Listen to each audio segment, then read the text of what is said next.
Sejam bem-vindos ao episódio número 41 do Quatro Cantos do Mundo.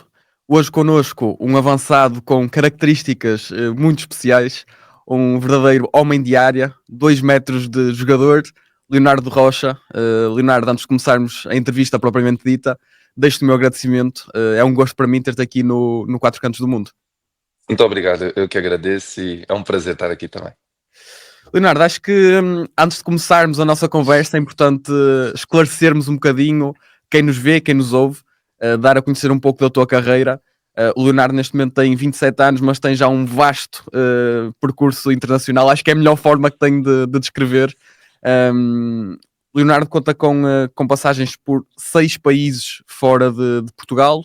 No caso, Itália, onde representou em diferentes alturas o Pescara e o Vicenza. No Brasil representou o Ituano e o Barra. Em França representou o Mónaco. Em Espanha representou o Leganés e o Ontinyent. Na Bélgica o Lommel, o Eupen, o Molenbeek e o Lierse. E por fim a Polónia, país onde está neste momento a representar o Radomiak Radom. Leonardo, em jeito de brincadeira, começo por te perguntar: se eu tivesse feito esta pergunta, ou seja, dá-me a tua carreira certinha, daqui fui para ali, daqui fui para ali, tu sabias dizer-me por ordem? Sim, por ordem eu saberia dizer, isso eu saberia, sem Ok, problema. ótimo, ótimo, Sim, ótimo. sim. Olha, continuando aqui num tom um pouco mais amigável, vá, um, mais leve, assim imaginemos, numa semana, quantas vezes é que seja em interações mais sociais, interações futebolísticas, é que as pessoas começam por te abordar por causa da tua altura? Assim, agora aqui em Radom, aqui em Radom mais tranquilo agora, porque vamos dizer que aqui somos o clube da cidade, então as pessoas nos conhecem, não é mais? Só que sobretudo quando eu vou de férias ou vou para a minha mulher é de Nápoles, da Itália. Certo? Ah, e quando eu vou lá para a Itália, as pessoas param na rua e começam e basquete, sempre perguntam se eu jogo basquete. É sempre aquela pergunta, sempre, como é, qual é o teu tamanho? Quanto queres dar? Tenho 2 metros. Jogas basquete? Jogo, não, vôlei! E o futebol é sempre a última opção.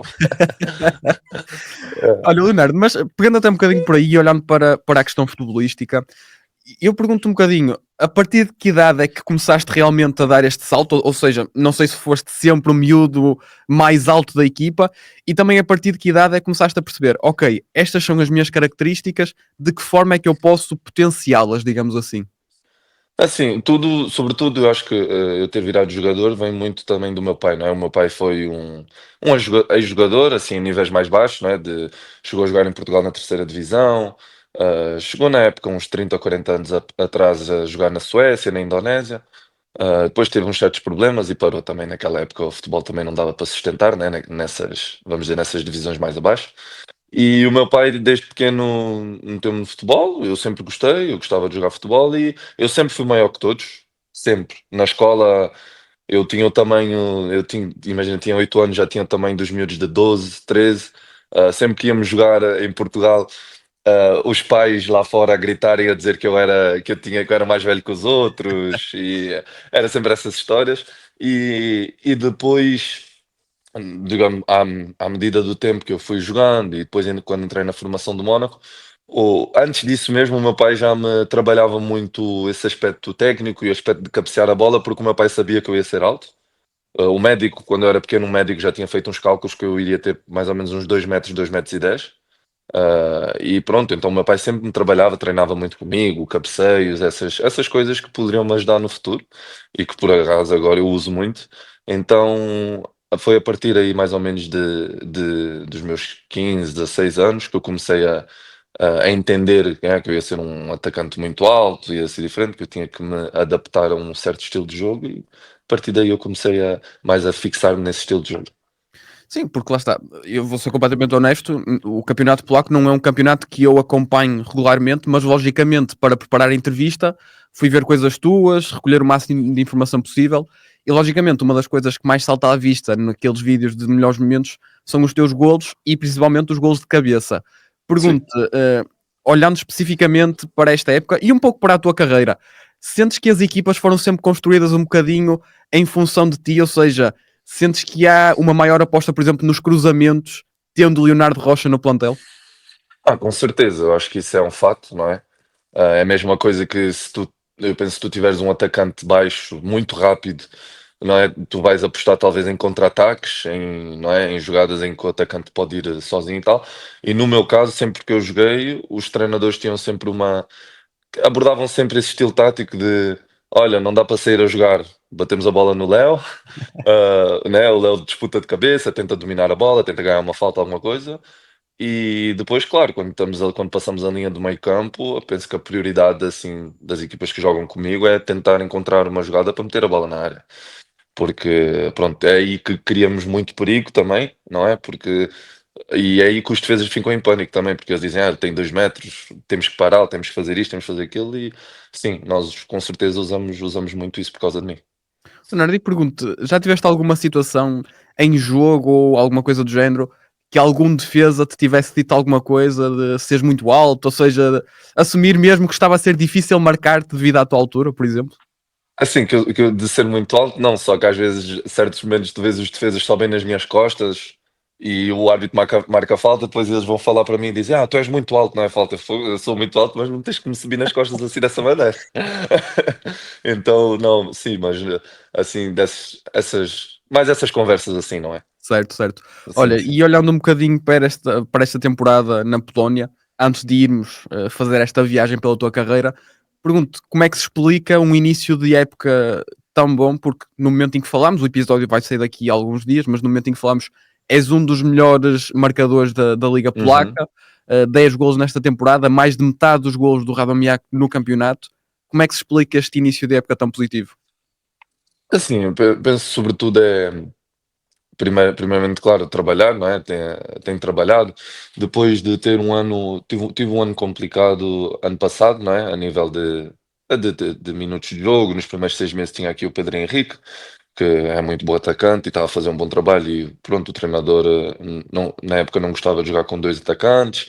Então eu tive que passar 6 meses no banco e tudo. E eu me preparei muito assim, não é? Mentalmente, fisicamente, para este ano, para esta época. Graças a Deus, não é? Tudo bem, tudo a dar certo e claro, também a confiança do treinador é também chave. Eu penso que quando somos atacantes nós precisamos sobretudo que o treinador nos dê confiança desde o início e foi isso que aqui o Bruno Baltazar desde o início da pré-temporada sempre a dar-me confiança, a passar-me a dizer, não é, que claro que contava comigo, que estava feliz que eu ficasse aqui, não é, para eu jogar, para eu estar com a cabeça tranquila e tudo, e as coisas foram, não é, começámos, foram dando certo e pronto, aqui agora estamos. E acho que é mais vem disso, não é? Da confiança do treinador. Porque se tu não tens a confiança ali do homem principal, às vezes fica difícil, não é? Porque muitas vezes, como atacante, podes ter um jogo que jogas mal, ou um jogo que não metes golo, e se o treinador não te passa essa confiança, não é? Fica às vezes difícil assim de depois dar de volta por cima. E o Bruno tem-me dado muita, muita, muita, muita confiança nesses aspectos, então acho que o segredo é esse mesmo. Leonardo, acho que podemos explorar já esta fase da tua carreira na Polónia, já que estás aí. Hum, Pergunto primeiro, como é que tem sido estar numa equipa com tantos portugueses? É uma situação, portugueses, brasileiros, penso que tem angolanos também. Sim, sim. É uma situação que ajuda no dia a dia? Sentes que é uma situação, por exemplo, que favorece o espírito de equipa a ver jogadores que partilhem esta língua, por exemplo? Com certeza, com certeza. De chegar aqui, eu quando saí da Bélgica, pronto, na Bélgica eu já estive ali muitos anos, tinha muitos amigos, até cheguei a jogar com uns amigos em 2, 3 equipas diferentes, então tinha ali um núcleo assim de amigos, mesmo nas equipas onde eu estava, e quando eu cheguei aqui, ver que éramos 10, se eu não me engano, 10 ou 11, 12 portugueses e brasileiros juntos, com certeza quando chegamos, chegas num vestiário e ouves a tua língua, e todos a falar assim, não é da tua língua, e tu podes comunicar com toda a gente, é muito, muito, muito fácil, e com certeza que eu vou dizer que os vestiários que temos aqui é talvez o melhor que seja assim que eu tive na minha carreira, a nível de ambiente, a nível de conversas, de companheirismo e acho que é o segredo que temos aí, não é? Que temos ali aguentado, né? Esses anos ali todos juntos. Fala-se mais português ou polaco no balneário neste momento? É é uma boa competição, assim, acho que fala-se mais, no dia a dia ali fala-se mais português, porque nós, portugueses e brasileiros, somos muito mais de gritar, de brincar, de fazer essas coisas do que os polacos, né? Os polacos falam mais ali entre eles, Então, quando é brincadeiras e tal, de certeza que somos nós a falar. Então, mas depois, no geral, quando tem alguma coisa para falar, o treinador fala em inglês, não é? Assim para todos Claro. entenderem. Sim. Olha, Leonardo, e pergunto também, do ponto de vista mais social, como é que foi a adaptação à Polónia? Afinal de contas, ouvimos falar sempre desta questão do frio, e assim, e para alguém habituado a Portugal, ao Brasil, por exemplo, Sim. certo que a Bélgica já vai um bocadinho mais para essa dinâmica, mas não tanto. Como é que foi a adaptação a nível social ao país? Não, eu senti mais, eu penso que a nível, vamos dizer, a nível climático, eu senti mais a diferença quando eu saí da Espanha para a Bélgica, porque eu vinha do sul da França, ali, não é? Mónaco, depois fui para a Espanha, era calor, e depois quando eu fui para a Bélgica, e eu fiquei 5 anos ali, eu habituei-me mesmo a viver no frio, a estar no frio. E por acaso aqui na Polónia eu sinto que o frio aqui, sinto que aqui parece que é menos úmido. Então, às vezes aqui parece que está, diz 1 grau, 2 graus, mas não está aquele frio que eu sentia como eu quando estava na Bélgica, não é? Então nesse aspecto é tranquilo, é só neve aqui que chega um momento que é muita neve, em dezembro, janeiro, fevereiro, a neve é pesada, mas depois a nível social, assim, a Polónia eu não conhecia nada, eu não sabia onde é que eu estava a ir por acaso, eu assim, tinha assim aquele receio, não é, de chegar num país, como é que é o país, e só coisas positivas. A Polónia é um país incrível, cidades modernas, Varsóvia, nós estamos aqui a 1 hora de Varsóvia, não é? Uma cidade top, moderna, com tudo. E sinceramente eu fiquei chocado pelo positivo do país. E por acaso é um país muito, muito bom de se viver, tranquilo, bom de se viver. E pronto, é só um pouco a barreira assim da língua, é que às vezes tem que ser inglês e às vezes não são todas as pessoas também que falam inglês, né? Certo. É só isso que às vezes é um pouco dificulta. Por exemplo, aqui na cidade é uma cidade assim um pouco mais retirada do centro, então nem todas as pessoas falam inglês. Se precisas de, não é, de comunicar, dizer alguma coisa, é sempre com o Google Tradutor. Então é mais só essas coisas que sentimos assim um pouco de dificuldade, mas senão o resto, nada a dizer. Olha, e aproveito também para te perguntar, se há assim alguma história mais curiosa, mais caricata, mais marcante, que tenhas tido desde que estás na Polónia, seja fora do campo, numa interação mais social, ou dentro de campo, alguma questão mais futebolística, vá. Mas, assim, aqui tivemos assim muitos momentos, muitos momentos. Com certeza que penso que dentro de campo, assim, uma história assim especial, especial, especial. Não penso, só temos assim momentos marcantes, não é? De coisas que aconteceram, de boas e menos boas, não é? Como quando aconteceu com o Chico, assim, coisas assim que te marcam muito, não é? Que te marcam muito ali naquele momento, mas assim, com coisas positivas fora do campo. Assim, histórias aqui na Polónia, assim, ainda não tem assim muitas, Certo. muitas, muitas histórias, não é? Assim, para contar. De outros lados, talvez tenha um pouco mais. Mas Já aqui vamos não lá, já tem. vamos lá. Sim, sim, sim. Aqui Mas olha, ainda, aproveito ainda não para te tem muitas. perguntar, tocaste um bocadinho nessa situação, como é que foi viver aquilo do Francisco Ramos? Acho que quem acompanha o futebol em Portugal está a par, o Francisco há mais de um ano sofreu uma lesão gravíssima, esteve em risco até de ter que amputar a perna. Enquanto companheiros, amigos dele, como é que foi viver isso? Foi complicado. Ali no momento, quando tu olhas ali aquele choque ali no momento, não é? Eu estava, por acaso, estava no campo e estava perto dele, assim, nesse momento, não sabes como reagir e naquele momento eu lembro, eu perdi a vontade de jogar. Eu não queria mais jogar aquele jogo. Eu não queria mais jogar aquele jogo, não perdes assim todas as forças. É pesado, porque ainda mais pela relação que temos com o Chico, que era nosso amigo, assim, muito, muito próximo. Era, não, é nosso amigo, muito próximo. Coisa. Tô- Estavas aqui a arrumar o Ele depois rapaz. vai ver este vídeo e vai me ligar. Não, não, é que é nosso amigo muito próximo, então, claro que ali naquele momento foi muito difícil de viver aquela situação. E claro, a parte do futebol, nós só pensávamos nele, depois do jogo sempre a pensar. Graças a Deus, nós sabemos que aquilo que aconteceu com ele assim foi um milagre e ver como ele está hoje em dia e ver como ele está hoje em dia aqui nos treinos e nos jogos é incrível, é incrível. O trabalho que ele fez, o esforço que ele fez, e o trabalho que fizeram com ele em Portugal, não é? É uma coisa de Deus mesmo. Então, nós só ficamos muito, muito, muito felizes que ele tem voltado bem e bem, e agora voltar a jogar, está a entrar nos últimos jogos, e entrar bem e a mostrar que está pronto outra vez para mais, para relançar, para jogar outra vez, e isso é o mais importante. Sem dúvida, sem dúvida. O Chico é um bom amigo aqui também do 0-0, portanto, Sim. logicamente, ficamos muito satisfeitos que ele tenha voltado bem, é o mais importante. Leonardo, recuemos então aqui uns anos na tua carreira, para os anos de formação. Pergunto diretamente como é que um miúdo de 14, 15 anos passa do Boa Vista para o Pescara em Itália? Como é que se dá tudo isto? Então, para começar, eu pronto, comecei a minha infância ali, não é, em Portugal, joguei no Belenenses, no Vitória de Sul, Boa Vista, e na verdade o meu pai nessa época ele trabalhava, Deixa-me só dar um contextozinho. Os teus pais são sim, sim, brasileiros. são brasileiros. Só para quem nos ouvir, apanhar já a história de início, força. Sim, sim. Sim, meus pais são brasileiros, casaram e vieram para a Europa tentar uma vida melhor, não é, na época. E o meu pai jogava futebol, foi fazer testes na Europa, na Inglaterra, em vários lados. E depois em Portugal, eles se firmaram mesmo em Portugal e eu nasci lá. Então eu nasci lá em Portugal e comecei a jogar. Depois, para voltar à tua pergunta, quando eu tinha 13, 14 anos, o meu pai nessa época trabalhava com uma empresa, não é? E infelizmente a empresa começou a ter problemas. Foi na época que teve a crise, não é, em Portugal. Certo, E bem, pá, tu começou a ter problemas de trabalho e o meu pai decidiu ir embora. Só que o meu pai não queria ir embora para o Brasil, porque ele sabia que se eu fosse embora para o Brasil, talvez depois para o futebol.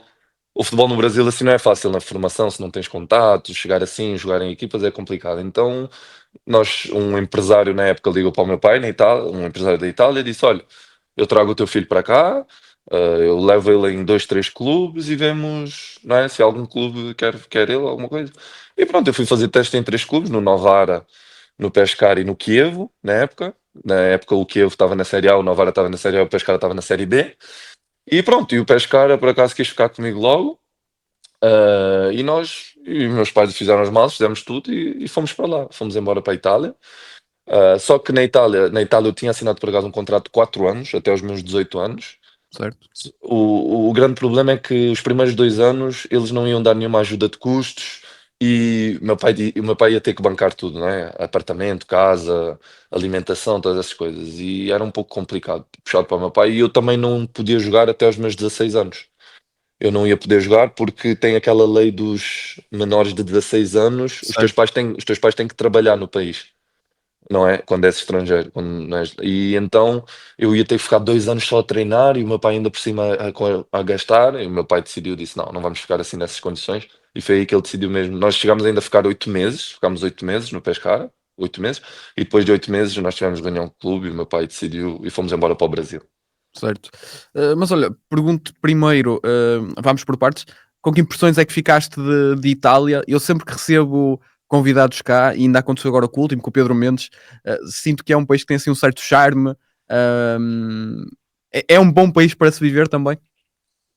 A Itália é um país, claro, eu agora tenho que dizer que eu amo a Itália, que a minha mulher é italiana, senão. Pois é, senão há Então, problemas em casa, não é?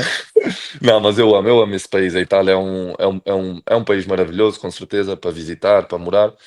Ahm, com certeza que na época, agora mudou muito, né? Mudou ainda muito o país, e na época eu não tinha tido a chance ainda de conhecer um pouco mais da Itália, né? Que eu estava só em Pescara.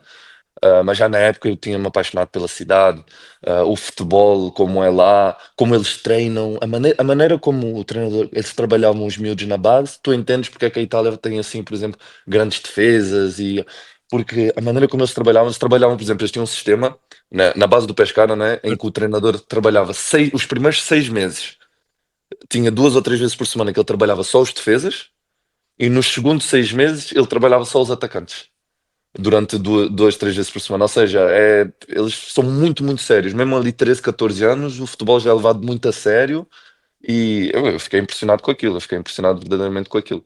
E claro, é um país maravilhoso para se viver, comida, em todos os aspectos, não é? E foi fácil para ti fazer essa transição? Ou seja, não é que a formação em Portugal não seja boa, porque acho que concordamos que é Sim, ótima, sim, sim, muito mas bom. é diferente do que estás a descrever. Essa adaptação a nível futebolístico foi fácil de ser feita? Sim, a nível futebolístico, sim, porque no final, pronto, no final vamos dizer que é a mesma coisa, não é? A bola, pronto. O problema é que era mais assim um pouco a comunicação no início. Eu não falava nada em italiano e os miúdos de 13, 14 anos também não falam assim outra língua fluentemente ainda. E eu tive que ir à escola, eu fui ainda uns 5, 6 meses à escola na Itália e aí aprendi o italiano bem. Depois de uns 3 4 meses eu já conseguia falar, entender tudo o que o treinador dizia, mas era mais por causa disso. Então, muitas vezes nos exercícios eu ficava em último, eu via o que é que os outros faziam e disse: Ok, então eu vou fazer isto, já que eu não entendia. Então era mais assim, mas assim, a nível da adaptação do futebol, sim. Ainda mais como eu sou assim, um tipo de atacante, eu com 14 anos já tinha 1,90 m e tal, então o treinador gostava muito. Sim, sim, eu já era muito grande. Então eu sou assim um estilo de atacante que lá na Itália, por acaso, nessa época eles gostavam muito, não é? Às vezes, se tu vês Luca Toni, os atacantes que passaram italianos lá, e eles gostavam muito assim do meu estilo de jogar, que eu ficava na área, de finalizar e tal, então foi tranquilo. Leonardo, eu gostava de te fazer uma questão, olhando para esta fase da tua carreira e depois perspectivando um bocadinho o que está a ser a tua carreira neste momento. Pergunto, a mudança primeiro da zona da margem sul para o Porto, na altura para jogar no Boa Vista, No Boa e Vista, sim. depois do Porto para a Itália, ou seja, ganhares esta rotina de teres que te adaptar a sítios novos e tudo mais, sentes que foi importante para aquilo que viria a ser a tua carreira, isto na medida em que tiveste já muitas mudanças de cidade, de país, de clube, sentes que esse início foi importante para tudo o resto que veio depois? Sim, eu acho que sim, eu acho que na verdade o mais difícil deve ter sido talvez nesse início do que depois, não é? No início, porque eu me lembro que quando eu tinha 12 anos, que fomos para o Boa Vista, 12, 13 anos, eu tinha os meus amigos de infância da escola ali que estávamos a estudar juntos desde os 4 5 anos. Então, ou seja, toda ali a minha infância eu deixei aquilo tudo para trás. Eu acho que ali foi mais o choque, foi mais difícil, né? Aquilo ali de ficar longe dos amigos, longe de onde eu nasci, né? Onde eu nasci e cresci, que é verdade. E essa foi a transição mais difícil ali de ir para o Boa Vista e depois de Boa Vista para a Itália, que eu senti mais um pouco. Mas penso que depois a partir daí, na verdade, quando chegámos na Itália, quando nós fomos para a Itália, o meu pai já. O meu pai teve uma conversa comigo quando eu tinha uns 14 ali, 14 15 anos, e disse: Olha, eu vou. Ele disse: Eu vou-te seguir para onde tu quiseres que ir, mas se tu queres ser jogador, eu vou-te apoiar. Ele disse: Eu vou-te apoiar, eu vou-te seguir. Tiver que te levar para algum lado, eu vou-te levar, mas não é para. Ele disse: Não é para chegares aos 18, 19 anos e dizeres que não queres mais, né? Porque o que acontecia, infelizmente, com muitos, não é? Que chegava aos 18, 19 anos, ou diziam que arrumavam uma namorada e depois não queria mais, aquelas histórias, não é? Então eu disse para o meu pai: Não, não, eu quero ser. Então a partir daí começou a ser a levar, começámos a levar assim mais a sério a situação. E a partir daí, assim, as mudanças depois de ir para o Brasil também estávamos em casa, né, no Brasil, Sim, sim, sim. então foi mais tranquilo. Olha, e relativamente ao Pescara, tenho só mais uma questão. Nessa temporada, o clube, na equipa principal, consegue a subida à Série A, Sério. sendo que havia jogadores como o Insigne, o O Verratti e Verratti, o sim. Immobile no plantel. Enquanto miúdo da formação, tiveste alguma vez contacto com eles, eventualmente? Não sei. Eu cheguei, não, nós treinávamos, é porque nós com 14, 15 anos treinávamos, não treinávamos no CT deles, Certo. treinávamos num campo um pouco assim longe do centro de treinamento dos profissionais. E depois, no ano a seguir, é que a partir de 15 16 anos, é que eles treinam no centro de treinamento. Mas cheguei a fazer alguns treinos lá no centro de treinamento e cruzei o Immobile. Na época, ele passava nada assim de cueca e tal, eu olhava, quem é o Immobile? É o atacante. Só que naquela época o Immobile era apenas era um miúdo ainda, né? Sim, sim, Não sim. sei, era novo ele, o Inzinho, o Verratti, eram os jogadores que diziam. Eu me lembro naquela época falavam muito deles, diziam, esses jogadores são bons e tal, mas viraram, né, grandes jogadores a nível nacional ali no país e internacional. Então é engraçado porque mesmo nesse ano que eu estive aí, estavam os três que estavam ali a jogar juntos e que no futuro iam a vir ser grandes jogadores, né? Sim, eu acho que a questão que me salta mais à cabeça, pegando no que tu disseste há pouco, era que tu, com 14 anos, já eras mais alto que o Immobile, que estava na equipa. Sim, sim, sim, eu tinha 1,90 m. Se eu não me engano, quando eu fui para o Brasil, ou seja, foram uns meses depois, nós medimos e eu me lembro, eu tinha 1,93 m com 15 anos, exatamente.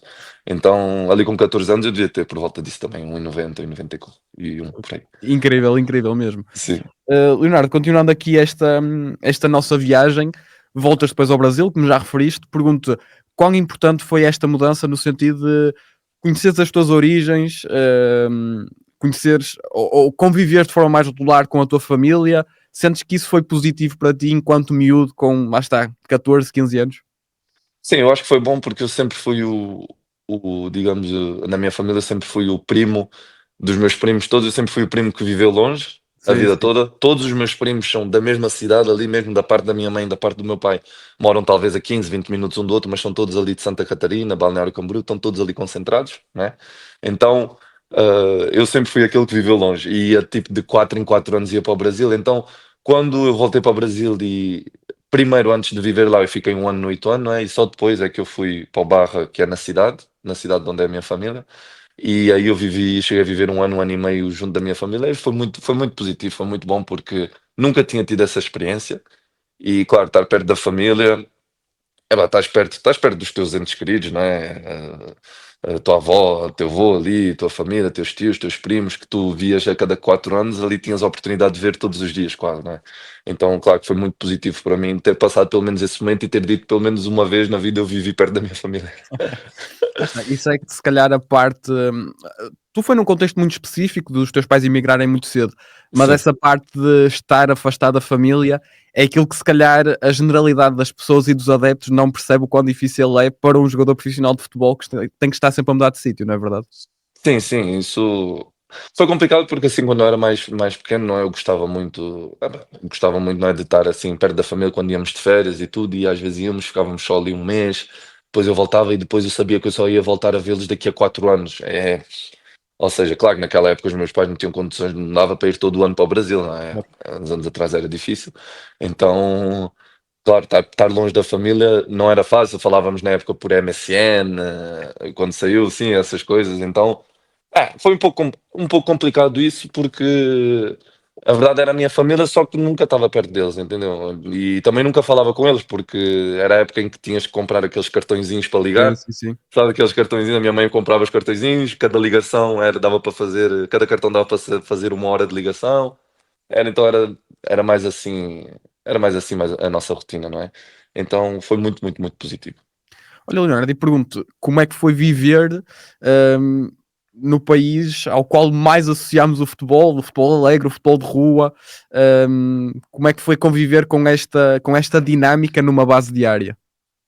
Assim, o Brasil, quando eu assinei no Ituano, não é? Eu era o Juninho Paulista na época, que eles tinham um projeto muito bom para jogadores com passaporte europeu. Eles queriam que eu ficasse ali, que eu começasse ali a jogar a minha carreira profissional para me trazerem para a Europa, não é? Com os contatos todos que eles têm da Europa. Eles fizeram isso com outros jogadores. O Luís Felipe Ramos, por acaso, que jogou na Lazio, que agora está no Al-Ittihad, se eu não me engano.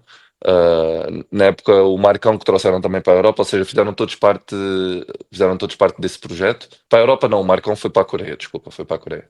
E fizeram esse projeto. E o, assim, o futebol no Brasil, claro, é vivido de maneira muito diferente. Tem os centros de formação ali, não é? Com 15 anos já estão todos ali no centro de formação. Eu cheguei a ficar ainda um mês no centro de formação do Ituano. E tudo, só que o grande problema que tem no Brasil é que na base, tenho que dizer a verdade, é muito controlada por empresários, é muito controlada por conhecimentos, mais do que. Então, para entrar às vezes em clubes e tal, era muito, muito, muito, muito difícil. E infelizmente muitos miúdos com muita qualidade nunca conseguem entrar em nenhum clube por causa desses problemas. Então, esse é o maior problema, não é? Vamos dizer, das bases das formações lá no Brasil, que eu também tive muita dificuldade, porque eu fiz muitos, muitos testes no Brasil, em várias equipas. Teve lugares que eu não fui bem, mas teve lugares que eu fui muito, muito bem e também não ficaram comigo. E até os próprios jogadores disseram: não vou ficar contigo, porquê? E tal. Perguntavam porque não era normal, né? Mas tem muitas coisas, infelizmente, não é? Por trás aí só do campo.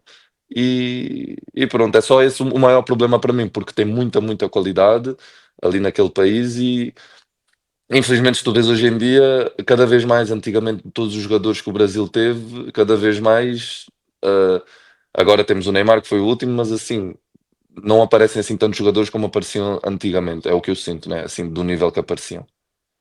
Sim, e isso acaba por levar um bocadinho à tal crise que se calhar a seleção brasileira está a passar. Sentes que é um bocadinho derivado do que estás a dizer? Eu penso que sim, a minha opinião é que sim, que infelizmente futebol é um meio que tem muito dinheiro. E onde há dinheiro, há sempre umas pessoas mais interessadas do que a outra, não é? Então, com certeza que se fosse para fazer o correto, tudo certinho, que o Brasil nunca nunca poderia ter uma crise, é a minha opinião, a seleção do Brasil, com tantos. Qualquer pessoa que nasce no Brasil, miúdo, quer ser jogador de futebol. Então, de milhões e milhões e milhões e milhões de crianças que querem ser jogadores de futebol, nós éramos para ter sempre a melhor seleção que domina tudo todos os anos. E não está a ser o caso nos últimos anos, não é? Exatamente, exatamente. Olha, e faço um bocadinho a pergunta que já te fiz. Alguma história mais marcante, mais que te lembres destes tempos no Brasil, seja no Ituano, seja no Barra, eventualmente? No Ituano, não, no Ituano tem a história assim que eu joguei, por acaso eu joguei com o Luís Filipe Ramos, né, que Sim, sim, sim. chegou a fazer até uma boa carreira ali na Itália, na Espanha e agora foi para a Arábia. E na época eu conheci o Marcão. O que é engraçado da história do Marcão é que ele era mais velho que eu, ele era o atacante, não é? E depois ele saiu do Brasil, ninguém o conhecia e foi para a Coreia, melhor marcador da segunda, melhor marcador da primeira, depois foi para a China, melhor marcador da primeira da China e pronto, fez a carreira dele. Agora, eu acho que agora ele está na Turquia, se eu não me engano, emprestado. Ah, mas assim, essas histórias do Ituano por acaso é engraçado porque Itu, se eu não me engano, penso que é Itu, sim, é a cidade da. Eles diziam que eu estava na cidade certa porque é a cidade das coisas grandes. Ou seja, lá tem, por exemplo, tem uma estátua que é uma estátua enorme, tem. Eu não me lembro muito bem, mas certos monumentos que são. Normalmente a forma deles é pequena, só que eles têm os monumentos amplificados porque dizem que é cidade grande. Então eles diziam, eu como sou grande, estou estou na cidade certa. É mais. Boa história.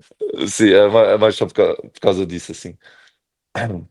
Não, mas lá está, eu pronto, confesso, nunca fui ao Brasil, mas é um país que tenho muita curiosidade de conhecer, porque mesmo a nível de música, por exemplo, consumo muito música brasileira e sinto que é um país alegre, de forma geral, não é? Sim, sim, sim, isso sim. O Brasil, o Brasil é diferenciado nesse sentido.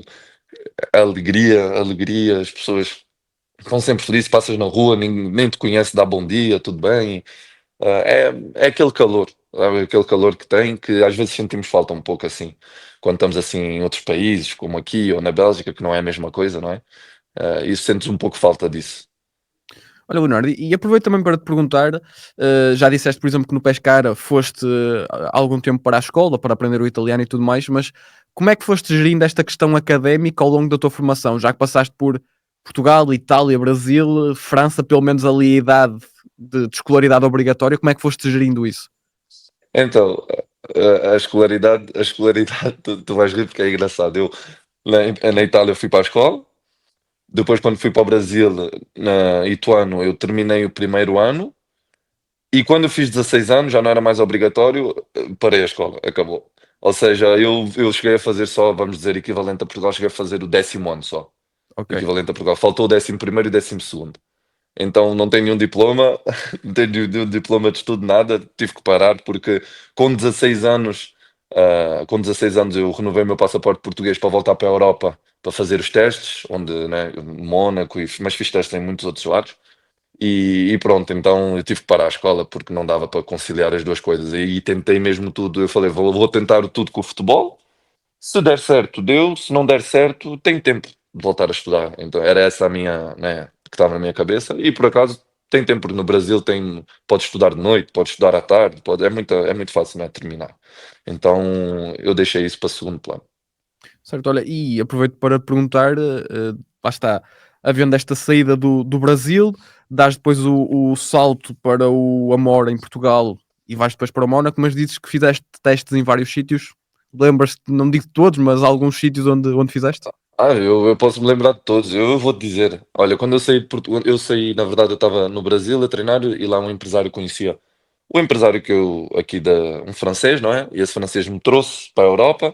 Na época, eu e meu pai viemos e ele me levou no Montpellier. No Montpellier, depois eu tenho uma história engraçada essa de Montpellier. No Montpellier, no Nice. ah, Depois, eu fui para a Bélgica para o Ghent. Depois da Bélgica, ele chegou-me a levar na Inglaterra, no Barnsley. Eu cheguei a ficar 3 semanas na casa de umas pessoas, né? Que lá é assim, muitas vezes na formação os miúdos ficam na casa de certas pessoas que o clube paga e vives ali com as pessoas, né? Num quarto, tens ali o teu quarto e tudo. Eu cheguei a ficar 3 semanas, treinei no Burnley, cheguei a treinar no Queen's Park Rangers, ah, cheguei a treinar no Cardiff, ah, e depois na França cheguei a fazer o Nîmes ainda, a equipa da segunda divisão, o Istres, que na época estava na segunda divisão, e o Mónaco. O que vai ser engraçado, que vais ver, é que todos esses testes que eu fiz foram de outubro, novembro, até, vamos dizer, março, ali, março, mais ou menos março, sim. Certo. E quando chegou em abril, é aí que eu digo, que eu sempre digo, eu sou cristão, eu creio muito, eu digo, Deus faz sempre as coisas perfeitas. Então, estava a acabar a temporada e se eu não arrumasse nenhum clube, o meu provável destino era eu ia voltar para o Brasil, já estava assim mais ou menos decidido, né? Porque o empresário não ia continuar a gastar, a gastar, a gastar, não é? Para eu estar aqui a fazer viagens e tudo. Eu ia voltar para o Brasil e pronto, ia jogar ali na minha cidade, ia tentar alguma coisa, íamos ver o que ia dar. E o Mónaco foi o último clube que eu fui, era em mais ou menos meio de abril. Foi o último clube que eu fui e foi o clube que eu fiquei. E era o melhor clube. Ou seja, Certo. de todos era o melhor, porque era o Mónaco na época, e era o último, a última oportunidade, e foi aí mesmo que eu fiquei. Fiquei a fazer, me lembro, um mês de teste. Eu fazia uma semana, treinava bem, o treinador dizia: Não, eu preciso mais uma semana. Eu treinava a segunda semana, e então, vou ficar, não vou ficar. Mais uma semana que para a semana tem jogo. Aí nós fizemos um jogo, eu meti golo e tudo, e eu pensei: tá bom, pronto. Meti golo, agora ele vai dizer que eu vou ficar. Ele: Não, não, é a última semana da temporada para a semana, preciso de vê-lo ainda mais uma semana num jogo que vamos fazer entre nós. E eu ali naquele, não é, naquele desespero e tal, e depois, graças a Deus, tudo deu certo. Na última semana, depois eu fui e assinei o meu primeiro contrato lá. Leonardo, mas como é que um miúdo de 16 anos lida com essa situação de estar constantemente a ser posto à prova, de ir de um país para o outro, de um clube para o outro? Do ponto de vista mental, é fácil aguentar esse cenário durante 3, 4 meses? Assim, não é fácil, não é fácil porque tu vives assim numa constante esperança, assim, e és muito novo ainda, né? E tu vives numa constante esperança, na esperança que eu vou treinar bem, e infelizmente também tinha em certos clubes que eu ia e treinava mal, então eu já sabia. Pode acontecer, né? Tens um dia, 2 dias mal, só que quando estás em teste tens um dia, 2 dias mal, pá, é complicado. E eu fiquei nisso em 4, 5 meses, então eu não posso ter 5 meses a treinar todos os dias bem. É impossível. Então era complicado nesse aspecto, porque às vezes eu estava ali com muita esperança, eu ia, treinava mal e a frustração via, eu já sabia a resposta, não ficava. E às vezes o pior nem é isso, o pior é que quando tu treinas mal, tu sabes, mas o pior é quando tu treinavas bem e dizias: top, agora de certeza vão ficar, e feliz. E o treinador ligava para o meu empresário e dizia: ele treinou bem, ele tem qualidades, nós queremos oferecer isto, oferecer aquilo. E depois de 1, 2, 3 dias, mais nenhuma notícia, ninguém sabe o que aconteceu. Não, afinal decidiram não ficar. Então isso era muito frustrante, aguentar. Só que, a força, eu penso que havia força de vontade, no sentido que eu sabia que era aquilo que eu queria me tornar jogador de futebol, então eu tinha que ir até a última oportunidade, eu tinha que ir até ao final. Né, uns podem dizer não, não, não, haverá alguém que vai dizer sim. E essa era sempre a minha visão, né, a minha mentalidade. Haverá alguém que vai dizer sim. E no final, disse sim. Só que é aí que eu disse que eu vou-te contar uma história engraçada de Montpellier, Força, que força. foi antes, foi que o Montpellier foi o primeiro clube que eu fui e eles queriam ficar comigo. Eu fiz 3 semanas, era o Stamboli na época. O Stamboli, infelizmente, agora penso que já é morto. Era o pai do Stamboli, né, que era diretor do centro de formação. Ele queria ficar comigo, tudo bem, estava tudo certo para ficar comigo. Só que esse empresário na época, ele começou a pedir uns avanços. Eu soube mais tarde, não é, por meio de outras pessoas, porque depois eu assinei no Mónaco, e o Mónaco é perto de Montpellier, umas 3 horinhas ali de carro. E eu fiquei a saber por intermédio de outras pessoas que ele tinha perdido uns avanços assim ao clube, assim de dinheiro ou alguma coisa. E o que é que aconteceu? Ele me ligou imagina, era uma sexta-feira, e eu estava no centro de formação de Montpellier já, eu já ia ficar lá, já tinha o meu quarto e tudo, e ele me ligou à noite, às 11, disse: Olha, amanhã às 4 da manhã fazes as tuas malas todas e eu vou-te buscar aí, porque não vais ficar no Montpellier, eu vou-te levar para a Bélgica.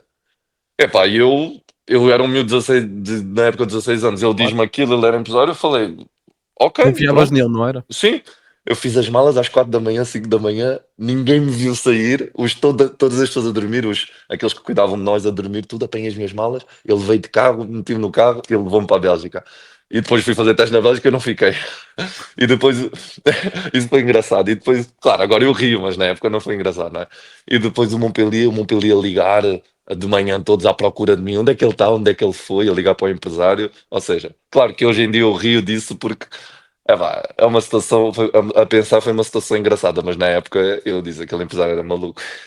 E é isso, e também lá está, com o avançar da idade, com a maturidade, com o conhecimento que ganhaste da situação, percebeste que se calhar o empresário estava a aproveitar-se um bocadinho de ti, não é Sim, verdade? sim, sim, sim, com certeza, ali naquela época sim. Mas pronto, era aquela época onde não temos nada também, não pensamos em nada, temos ali 16 anos, só queremos jogar futebol. Se ele diz já A, B, C, sabes, ainda não temos essa percepção de entender as coisas bem, não é? Ou de entender que alguém talvez está por trás a fazer alguma coisa, não sabemos ainda. Exato. Olha, Leonardo, e olhando agora para o Mónaco, pergunto-te como é que foi viver num sítio ao qual toda a gente associa o luxo, grandes carros e tudo mais, como é que foi viver e estar nesse contexto? Meu primeiro mês no Mónaco, quando eu estava em teste, eu fiquei no estádio, que até os, até os 16, 17 anos eles ficam no estádio, a partir não, desculpa, os 16, dos 15 aos 16 eles ficam no estádio, aos 17 eles vão para um outro lugar que é melhor, que tens televisão no quarto, ar-condicionado, tudo, tens mais liberdade, e com 18 anos eles dão um apartamentozinho para os jogadores, um estúdiozinho para cada jogador. E eu fiquei no estádio e o primeiro mês eu estava perdido. O primeiro mês eu olhava, era Ferrari aqui, Lamborghini ali, Bentley ali, eu estava tão perdido, eu falava, nossa, que é isto? Eu nunca tinha visto aquilo na vida, não é? Ali na margem sul ou no Brasil, nunca tinha visto aquilo. Então era demais para tudo que é lado, ficavas ali fascinado. Só que, claro, imagina, depois de ficares ali 4, 5, 6 meses, uh, habituas-te, aquilo virou uma habitude, e depois os teus amigos vêm ver aquilo e dizem, ei, que é isto? E tu, isso é normal. Tipo assim, isso aqui é Uma normal. segunda-feira para mim. Sim. Só que muitas pessoas hoje em dia falam comigo, dizem, ei, viveste em Mônaco 3 anos, top. Eu falei, sim, eu vivi em Mônaco, mas eu não tinha dinheiro para gastar. Eu estava em Mônaco, era um miúdo de 16 anos com contrato de formação. Eu nem pude aproveitar assim da cidade. Claro, aproveitaste, ires à praia e tal, mas assim, das coisas que Mônaco tem para oferecer, não aproveitaste nada. Exatamente. Olha, Sim. pergunto também, até porque é uma coisa que eu gosto, Fórmula 1, tiveste a oportunidade de ver algum grande prémio lá? Ver não, porque claro, para ver tens que pagar no bilhete, Claro, mas claro. assim, ouvíamos, né? E assim, do apartamento onde eu estava, dava para ouvir, dava para ouvir, mas assim, cheguei a chegar perto, só que quando chegas perto, depois tens aquelas barreiras, não dá para ver nada, né? Aquelas barreiras e tudo, mas sempre, todos os anos, quando começava a preparação, era bonito, porque tu vias eles a preparar a estrada, a preparar todas as coisas e tal, então é um pouco bonito. Mas assim, chegar mesmo ali a ver o Grand Prix, não, eu só ouvia, né? Os carros a passarem de longe e tudo. Claro, claro. Olha, e tu chegas aí numa altura em que o Mónaco já está estabelecido com este novo projeto, com os jogadores de craveira, ah, mas porventura aquele que maior sucesso teve foi teu colega de equipa na formação, não é verdade? Como é que Sim. foi conviver com Kylian Mbappé numa idade tão tenra, vá? Assim, quando eu cheguei a fazer teste, eu me lembro que ele tinha uns 14, 15 anos, já estava na formação do Mónaco, assim, adiantado de todos, e muitos me diziam, eu já falava francês fluentemente, e eles diziam, esse miúdo aí, dizem que é um prodígio e tal, mas ele tinha 14, 15 anos, né? Ainda era um miúdo ali, porque teve muitos prodígios no Mónaco, né? Só que, claro, a coisa do Kylian, onde o Kylian verdadeiramente despencou foi no meu segundo ano em que eu também comecei a jogar. Ele em 5 jogos, ele tinha 10 golos. Ou seja, ele meteu 2 golos em cada jogo. Dois Na, golos, dois na golos, tua dois equipa, golos. certo? Na minha equipa, sim. Na minha equipa eu jogava na frente, ele jogava de extremo. Ele jogava de extremo. E aí pronto, às vezes eu jogava, outras vezes jogava um outro atacante, o Irving Cardona, que agora está no Espanhol de Barcelona, que também está a fazer uma boa carreira. Então muitas vezes jogava eu, depois jogava ele. Mas o Kylian sempre jogava na esquerda. E ele era extremo, não é? E então ele epá, tinha 10 golos em 5 jogos, subiram-no logo para a equipa B, do sub-19 para a equipa B. Na equipa B ele chegou a jogar uns 5 jogos, meteu mais uns 3 golinhos, alguma coisa assim. Epá, e subiram-no logo para o profissional. E depois no profissional, ali os primeiros meses ainda jogava só na Copa, mas eu me lembro, o primeiro jogo dele na Copa ele meteu 3 golos, meteu um hat-trick no profissional. E pronto, começou. Só que o que aconteceu foi que ali no ano a seguir, que ele começou a jogar, jogou no campeonato, depois jogou na Champions, aquilo ali foi uma explosão assim do nada. Tipo, ele era um miúdo que estava assim com o profissional, do nada. foi jogar o jogo da Champions, meteu um gol, depois meteu o gol, depois, e pronto, e nunca mais vimos o Kylian. A partir daí, começou-se a falar nele na seleção de França, essas coisas, 180 milhões, e pronto, a partir daí eu também perdi todo o contato que tinha com ele, tanto é que ele teve que criar novas contas sociais, porque acho que hackearam as contas que ele tinha, e depois nunca mais tive contato com ele. Mas Mas é. Sim, sim, ia-te sim, fala. perguntar, na altura em que conviveram enquanto colegas de equipa, como é que era ele? Miúdo simples? Já tinha assim esse perfil de vedeta ou nem por isso? Não, não, ele era um miúdo chato, assim, engraçado, chato, ou seja, ele ficava a chatear e tal, era daqueles miúdos assim, bem dado, dava-se com todos e tal, e chato, até que os grandes às vezes iam, batiam-se um pouco nele para brincar, mas era um miúdo assim tranquilo, ele penso que começou a ter mais esse comportamento um pouco assim de vedeta, quando subiu para o profissional, né, que começou a ter, começou assim pronto, começou a entender que estava a começar a tornar-se assim uma estrela, mais assim uma estrela, e aí não um comportamento de vedeta, mas penso uma coisa natural, não é? Sim, Uma é isso, pessoa, é impossível claro, nesta altura, não é, sim, sim, não sim, criar um bocadinho essa sim, personagem, vá. sim, mas ele não é do tipo, é do tipo que sempre via, por exemplo, eu não era assim muito amigo dele, não é? Eu dava-me bem com ele, falava com ele, mas não saía com ele, essas coisas. Eu tinha o meu núcleo, eu tinha o Ruben Vinagre, que está aqui, o Ruben Vinagre, o Gil Dias e o Adilson, que é um dos meus melhores amigos, que está na segunda da Espanha também. Ou seja, o Ruben, o Gil, o Adilson, nós andávamos sempre juntos, então eles eram mais os meus amigos, e o Kylian andava mais com os miúdos assim, mais da idade deles, que são um ano mais novos. Mas depois, assim, ele mesmo quando eu subi ao profissional, ele continuou em contato com esses amigos, eu via assim, continuava e tal. Agora eu penso menos, não é? Agora, pronto, agora estamos a falar de um dos melhores jogadores do mundo, então penso que agora só talvez os mais próximos dele é que ainda têm contato direto com ele. Exatamente, olha, mas pergunto, agora assim num jantar de amigos, dá jeito ter jogado com ele para dizer: "Olhem, estão a ver aquele ali na televisão, já me fez umas assistências". Sim, às vezes eles brincam com isso, às vezes eles gozam é comigo, eles dizem, oh, estás a ver onde é que o Kylian está, olha onde é que tu estás. É engraçado, Sim. mas claro, não, sim, claro que dá um prazer assim porque claro, muitas vezes estamos ali todos miúdos, sonhamos todos em ser jogadores de futebol no início, né? Ninguém sonha virar uma estrela, isso já é coisas, né? Mas sonhamos todos em ser jogador de futebol e depois eu vejo muitos amigos meus, a maioria não virou jogador de futebol, não é? Ou parou de jogar, tentou um pouco e depois parou de jogar, porque não dava, e pronto, e o Kylian ter virado uma estrela assim a nível mundial, epá, não são todos que viram, então eu ter participado ali, ter estado ali junto com aquela pessoa é uma coisa especial, sim, com certeza, porque não são todos os anos que vai aparecer um Kylian Mbappé, não é? Claro, claro, logicamente. Hum. Olha, e também só para terminar este capítulo Mónaco, já referiste que tinhas colegas de equipa portugueses, hum, na equipa sénior, eu não quero estar a dizer asneiras, mas nessa altura estava o Moutinho, por exemplo, ou não? Estava o João Moutinho, o Ricardo Carvalho, eu cheguei a ter todos, o Ricardo Carvalho, o João Moutinho, Hélder Costa, o Ivan Cavaleiro, o Bernardo Silva quando chegou, eles chegaram, o Fábio Coentrão, eu Certo. cheguei a ver, sim, sim, sim. Havia contacto com esses jogadores portugueses ou nem por Ah, isso? não, assim, do profissional, assim, profissional e equipa B, sim, mas profissional eu ainda estava no sub-19, Claro. profissional sub-19 não havia muito contato. Um que eu tenho, que eu tinha assim bastante amizade, tive muitos momentos, e hoje em dia ainda falamos um com o outro, é o Fabinho. O Fabinho tinha, porque o Fabinho também é cristão, então nós nos conhecemos na verdade. Não foi no clube, nos conhecemos, nós íamos na mesma igreja, em Nice, e nós começámos a ir, e pronto, ele jogava no Mónaco, eu jogava no Mónaco, né? Pronto, só que eu jogava na base, ele já estava no profissional, claro. E pronto, e começámos a ter uma boa relação e tudo. E bem, até hoje, não falamos assim sempre, mas de vez em quando sim, falamos, dando uma mensagem um ao outro. Sim, mas é uma situação interessante de se perceber que, ok, mesmo sendo a nossa base de trabalho a mesma, conhecemos-nos num contexto totalmente diferente. Acho que é interessante Sim, isso. sim. Sim, sim, é isso que eu digo, foi engraçado. Eu disse: "Pô, eu te conheci na igreja, mas não te conheci no clube." Claro, porque o CT, tem, por exemplo, no Mónaco, quando tu chegavas, o antigo CT, agora é um novo CT, eu não sei como é que está agora, eles reformaram tudo, não sei se está misturado, mas naquela época nós chegávamos, nós da base íamos assim para o lado direito e os profissionais já entravam pela porta e iam já para o outro lado, para o lado deles. Então eles entravam pela porta, iam para o vestiário, tomar café da manhã e tudo.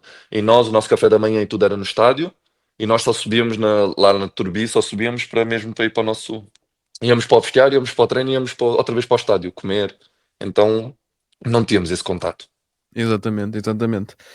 Leonardo, novo país aqui na tua carreira a seguir, Espanha, Leganés, de um ponto de vista um bocadinho mais geral, que balanço é que fazes desta experiência? Não, sim, Leganés foi uma experiência assim boa e ruim. Boa no sentido que quando eu cheguei, eu assino o meu primeiro contrato profissional, né? Assino o meu primeiro contrato profissional, tinha um contrato ali, um contrato de 5 anos, não é? Era alguma coisa assim para o futuro do clube. Eu tinha 20 anos e pronto, eu recomeço ali. Falei, agora Dário, o treinador do profissional gostava muito de mim na época, o Aciar Garitano. Eu cheguei a ir para o banco ainda 2 vezes, não é? Na liga. Só que pronto, não cheguei a estrear e depois disso eles me mandaram para a equipa B. E depois na equipa B é que foi assim um momento complicado, porque a equipa B na época treinava num campo sintético e treinava de noite. Então imagina, eu tinha um contrato profissional e treinava à noite, treinava num campo sintético, tinhas um fisioterapeuta que vinha só antes do treino, depois ia embora. As condições eram complicadas, sabes? Porque a maioria dos miúdos não tinha contrato ali, eram miúdos assim da cidade, por volta da cidade, não eram ali, não eram miúdos que vinham de fora, éramos talvez uns 4 5 que víamos de fora e que tínhamos contrato. Então foi assim complicado ficar ali a treinar sempre à noite, e pronto, fiquei ali naquele momento. E depois o clube queria-me o clube ainda queria continuar comigo, queria me emprestar, mas fizemos uma reunião e decidimos, por acordo comum, de rescindir, não é? Decidimos rescindir o contrato. Eu disse que eu não estava feliz ali, minha família também não estava feliz ali, o meu pai e minha mãe também estavam ali comigo. E pronto, eu fui embora para o continente, para a terceira divisão. Exatamente, mas pergunto, como é que tu ocupavas, por exemplo, o teu tempo durante o dia, já que treinavas só à noite? Como é que era a tua rotina nessa altura? Era complicado. De manhã ia talvez ao ginásio, né? Ia um pouco ao ginásio, ou se não saía um pouco assim com os meus amigos, né? Que treinávamos ali. Eh, Tinha na época um amigo brasileiro, William de Camargo, um amigo comigo que teve no Mónaco que eu levei para lá, ele também assinou lá. Então estávamos nós assim juntos, ou fazia um treininho à parte com o meu pai também. O meu pai dava-nos uns treininhos à parte de manhã e depois à noite íamos e treinávamos com a equipa. Então era mais isso. Na verdade, eu queria ter ficado. Foi o que eu. Uma das conversas, né, que eu tive com o clube, eu disse. Claro, eu gostaria de ter permanecido pelo menos nos treinos com a equipa profissional, não é? Porque eu acho que dá-te uma margem de progressão assim incrível, né? Tu ficas a treinar sempre com jogadores que jogam ali a primeira divisão e depois jogar com a equipa B, isso não tem problema. Só que ali treinar à noite, no sintético ainda, era chato, era chato. Então, quando tu sais do Mónaco, que é uma outra realidade, entras assim nessa realidade, é complicado. Sim, mas lá está, chegaste a fazer algum treino com a equipa principal, certo? Não, na verdade, quando eu cheguei era para ficar com a equipa principal. E esse foi um dos pontos que nos levou a querer, né, a conversar com eles para ir embora. Foi que eu cheguei para fazer parte da equipa principal. Se ia jogar ou não ia jogar, é outra coisa. Ou se ia jogar com a equipa B, tudo bem, sem problema. Mas pelo menos os treinos e tudo era para eu ter ficado com a equipa profissional. Tanto é que eles me ofereceram um contrato na época, não é? Contrato profissional para o futuro do clube. E só que depois o que eles fizeram, eles contrataram o Amrabat, o Bovue, contrataram outros atacantes e encheram o plantel assim de jogadores. E uma coisa que eu fiquei muito chateado, foi que na época que eu estava com o profissional, eu estava a fazer pré-temporada, cheguei a jogar uns jogos amistosos, meti golo e tudo. Teve equipas da segunda divisão interessadas para eu ir em empréstimo. Certo. E na época, o Leganés disse que não, porque iam-me usar, eles disseram que iam-me usar na equipa. Eu fiquei contente, eu falei, tá bom, prefiro ficar na primeira divisão. Eu nem bati o pé. E depois, na última semana de mercado, nos últimos 3 dias, eles trouxeram esses dois atacantes. E foi aí que me mandaram para a equipa B. Ou seja, eu tive uma oportunidade umas semanas atrás de ir para uma segunda divisão, pelo menos, para jogar, ou estar profissional ali, jogar e tudo, aparecer. E vocês, 3 semanas depois, me mandam para a equipa B para jogar a quarta divisão. E quarta divisão, é horrível ali na Espanha. Os campos sintéticos, horrível. Pancadaria, ou seja, sim, sim, é complicado, é Mas complicado. tiveste alguma Então, situação dessas de pancadaria num jogo? não, pancadaria, quando eu digo pancadaria, não, assim, pancadaria eu tive em Portugal, por acaso, mas ali na Espanha não, mas assim, digamos que são jogos muito físicos, não é? Muito Ah, físico, ok, ok, ok, certo. porrada, sabes, assim, os árbitros, são os árbitros que estão ali, não tens vídeo, não tens nada, então tudo pode acontecer, sabes? É mais isso. Mas em Portugal é que eu tive episódios assim de pancadaria, eu tive. Conta, também podemos ouvir como é que Não, foi. isso por acaso foi no Boa Vista, eu me lembro. Fui jogar no Boa Vista, na época eu tinha 13 anos, 13 anos, 14 anos, e nós fomos jogar num daqueles bairros, não me lembro o bairro, sinceramente o nome não me lembro, mas lá no bairro, um bairro norte, um bairro que era assim, já que era um bairro pesado. E nós fomos jogar num campo pelado assim, e acaba o jogo, o jogo todo ali, sempre um a falar, a mandar bocas para aqui, a falar um para o outro. Acaba o jogo, eu estou a ir para o vestiário, eu vejo um amigo meu do Boa Vista a correr, eu olho assim para o lado, está um amigo meu, uns dois ou três, a lutar com os pais dos jogadores da outra equipa, mas mesmo uma pancadaria. Eu olhei aquilo e falei, o que é isto? Eu comecei a correr, o meu pai estava na arquibancada, o meu pai só deu um berro e disse, Léo, tu ficas aqui, mas claro que aquilo é perigoso, né? Éramos miúdos, adolescentes contra Claro. adultos, né? E é pá, uma pancadaria total. E o meu pai, claro, o meu pai quando falava, eu tinha que escutar, não é? O meu pai falou fica aqui, eu fiquei ali, não fui. Depois, claro, veio polícia, vieram, separaram tudo e tal. Mas foi assim um episódio que ficou marcado. Eu falei, "Fogo, esses miúdos aqui são doidos, são. É, foi só Olha, eu esse estive episódio que aqui eu tive. a ver, nós quase que podíamos ter sido adversários, porque eu joguei também. Eu sou um ano mais novo que tu, sou de 98, 98, ok? e joguei no Trofense, que jogava também várias vezes contra o Boa Vista, mas acho que nunca nos cruzámos, porque tu lá estás um ano mais velho, faz logo a Sim, diferença sim, toda. sim. Mas há essa curiosidade. Possível, possível. Olha, por acaso, só para ver como o mundo é pequeno às vezes também, não É é? mesmo, Sim, sem sim, que às dúvida. vezes cruza as pessoas ali assim em certos pontos da vida que depois de 10 anos, não é? Tu dizes, mas eu estive lá nessa época e tal. Isso acontece muito aqui, como tantos portugueses às vezes, tantos portugueses vêm na equipa, quase que jogámos um contra o outro, que nos cruzámos e nem sabíamos, sabes? Anda tudo aí a ver o 0-0 para ver Sim, sim. onde é que cruza, não é? Sim, sim, claro. Mas olha, Leonardo, pergunto também, do ponto de vista social, como é que foi viver em Espanha? Não, do ponto de vista social, assim, Espanha, tranquilo, a língua falava já fluentemente espanhol, então era tranquilo. Boa, estávamos a 20 minutos, a Liga estava a 20 minutos de Madrid, então era top nessa época, claro. Mas no ponto de vista social, sim, bom, eu senti pela primeira vez assim aquele calor de ser jogador, porque lá os fãs já são assim um pouco como a Itália, te esperam assim na saída dos treinos. Quando eu treinava com o profissional, acabava os treinos, tinhas 40, 50 pessoas à espera para assinar. Portanto, então sentias-te um pouco assim mais jogador. Foi engraçado porque foi a primeira experiência que eu tive assim em que, né, pessoas vinham, pediam autógrafos, mais essas coisas, não é? Sim. E nesses treinos da equipa principal, houve assim algum jogador que te surpreendeu mais? Alguma situação que tenha marcado mais, eventualmente? Sim, os jogadores, por acaso o Gabriel Pires, eu tive na época do Gabriel Pires, Depois jogou o no Gabriel Pires, Benfica? que depois foi para o Benfica, na verdade, e ele era diferenciado, tu vias a qualidade técnica que ele tinha, era top nos treinos. E o Nabil Elzar, que jogou no Liverpool, a técnica dele incrível, incrível. Eu não, deve ter sido um dos melhores jogadores que eu vi assim no treino, que eu tive o prazer de. Ele fazia o que queria com a bola, metia golos, ficava bolas na entrada da área, o guarda-redes ficava assim a olhar para a bola, era incrível a técnica que aquele jogador tem. E era um jogador assim que marcou muito, muito mesmo, e era muito próximo a mim. Sempre me chamava o meu pequeno em francês. Eu falava francês, já falava francês com ele, né? Falava francês fluentemente.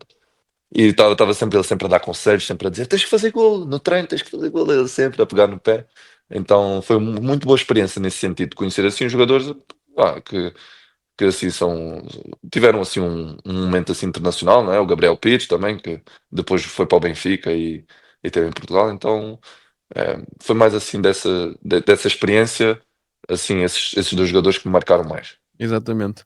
Léo, chegas depois ao país onde passaste mais tempo na tua carreira, no caso a Bélgica, e pergunto-te como é que um miúdo, na altura com 21, 22 anos, chega à 20 anos. Bélgica, na altura ao Lomel, e é logo o melhor marcador da segunda liga.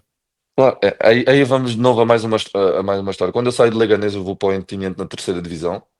É porque eu não tinha outra coisa para sair, na verdade, porque eu estava 4 meses a jogar com a equipa B, então não tinha coisa melhor para ir.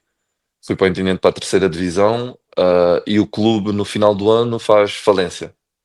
Tipo, entra assim com um pedido de falência e tudo.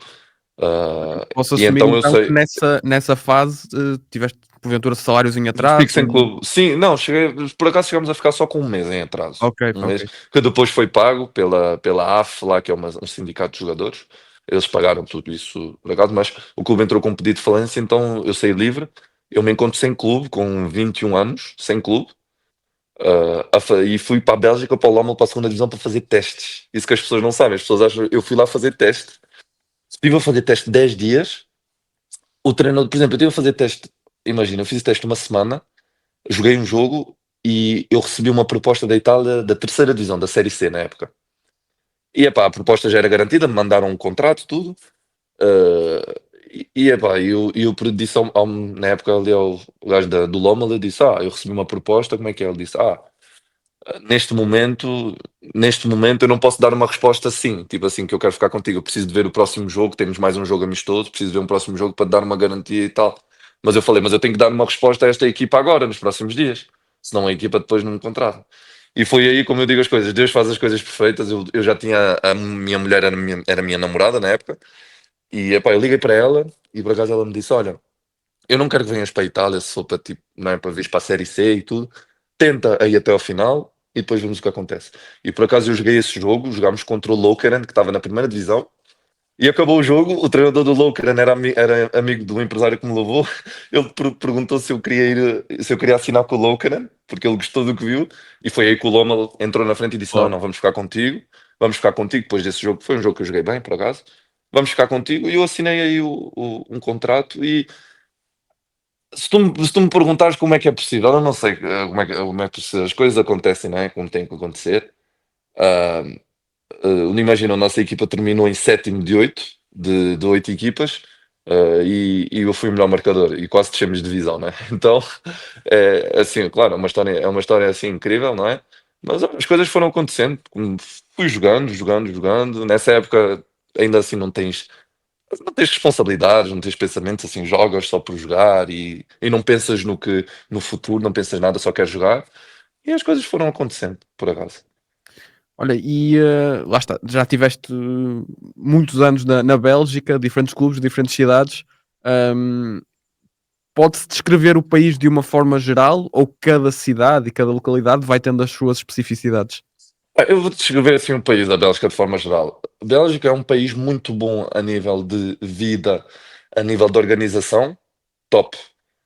Seguro, por exemplo, seguro, se tens que ir ao hospital, ao hospital da tua mulher, alguém não paga nada, tu tens assim, um país muito bom para viver, assim como a Holanda, tem o mesmo sistema, só que é um país dividido.